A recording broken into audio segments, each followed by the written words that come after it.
Hola a todos los amantes y curiosos de la historia. Bienvenidos a mi canal. Hoy os traigo la vida de María de Portugal.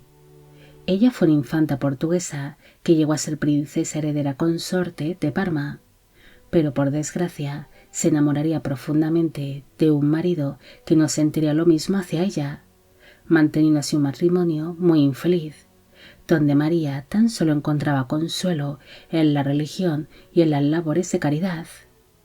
Esta biografía es realizada por petición de Valentina y Noemi Elizabeth Cruz. María de Avis y de Braganza nació el 12 de agosto de 1538 en el Palacio de Ribeira, en la ciudad de Lisboa, en Portugal. Fue hija del infante Eduardo de Portugal, que era duque de Guimarães, y de la esposa de este, la duquesa Isabel de Braganza. El matrimonio tuvo 3 hijos en común, siendo María la primera de sus vástagos. Cuando la infanta tenía tan solo 2 años de edad, ella acabaría quedando huérfana de padre. Para entonces, su madre Isabel se encontraba embarazada de su último hijo, naciendo así de manera póstuma un niño llamado Eduardo, quien se convertiría, nada más nacer, en duque de Guimarães. María y su hermana Catalina recibieron una buena educación para la época, estando esta centrada en idiomas, matemáticas, ciencias naturales, religión y filosofía. Al ser nieta del rey Manuel I de Portugal y bisnieta de los reyes católicos, María se convirtió en una joven casadera un tanto interesante para la corona española, especialmente al ser la hija mayor de los duques de Guimarães, ya que si su hermano moría sin descendientes, ella heredaría dicho ducado. Pero pese a ser una novia un tanto interesante, tardaría bastante en encontrar un buen casamiento, debido a que la corona portuguesa esperó a que surgiese el marido ideal para ella. Finalmente, su primo, el rey Felipe II de España, consideró que María sería la prometida ideal para otro primo suyo, el príncipe Alejandro Farnesio, siendo un compromiso que sería apoyado por los padres de este, los duques de Parma, Octavio Farnesio y Margarita de Austria, sellándose así este compromiso.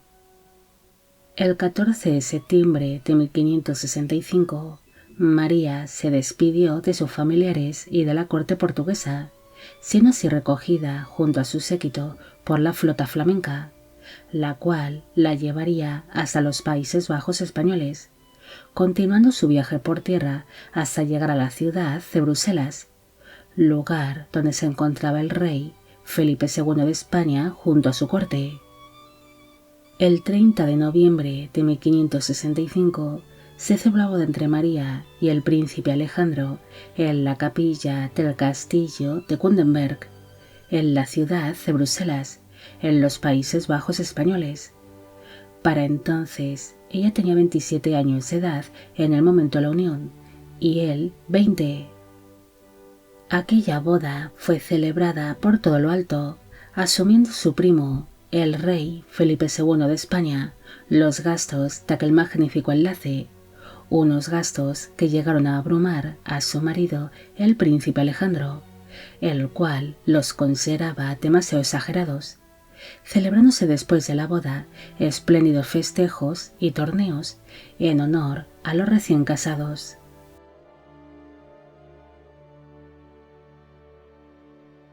Tras pasar unos meses en la corte flamenca, el matrimonio recibe el permiso necesario por parte de la corona española para poder partir hacia el ducado de Parma, abandonando así la ciudad de Bruselas en la primavera de 1566.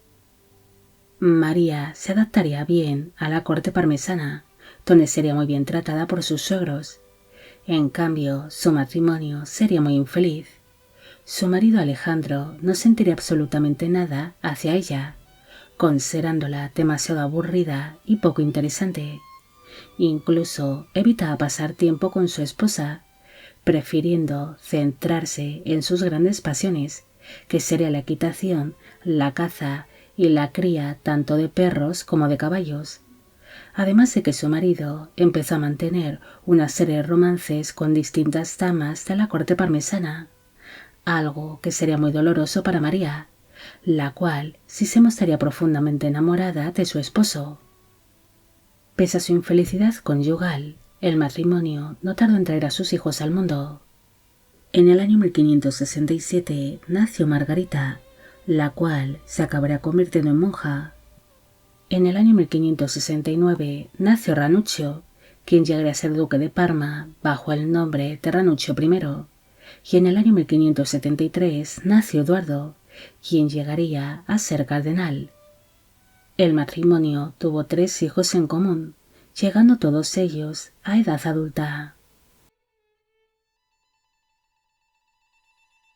Pese a no gozar con el cariño de su marido, María destacaría en la corte parmesana por ser una mujer filántropa y muy piadosa, siendo admirada por ser virtuosa y muy culta.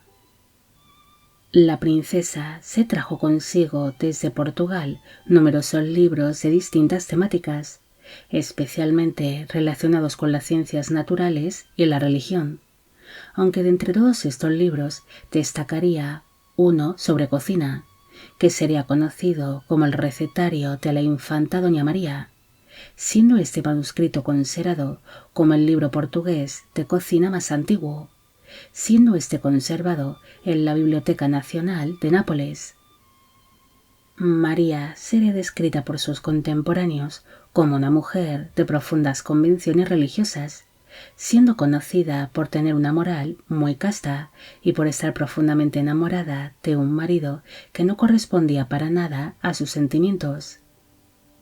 La princesa se sentiría muy humillada por las numerosas infidelidades de su esposo, encontrando así consuelo en la religión y en las labores de caridad, siendo vista como una mujer muy bondadosa que se entregó a los más necesitados para poder calmar el dolor de su corazón. La princesa siempre sufrió de una salud bastante delicada, padeciendo muy a menudo de dolencias respiratorias y de continuos resfriados, falleciendo así a causa de su problema de salud el 7 de septiembre de 1577, a los 39 años de edad. Su marido nunca más volvió a casarse, aunque sí seguiría manteniendo numerosas aventuras amorosas con diferentes mujeres. Además de que pocos meses después de producirse la muerte de María, su esposo abandonó Parma, centrándose así en su carrera política y militar.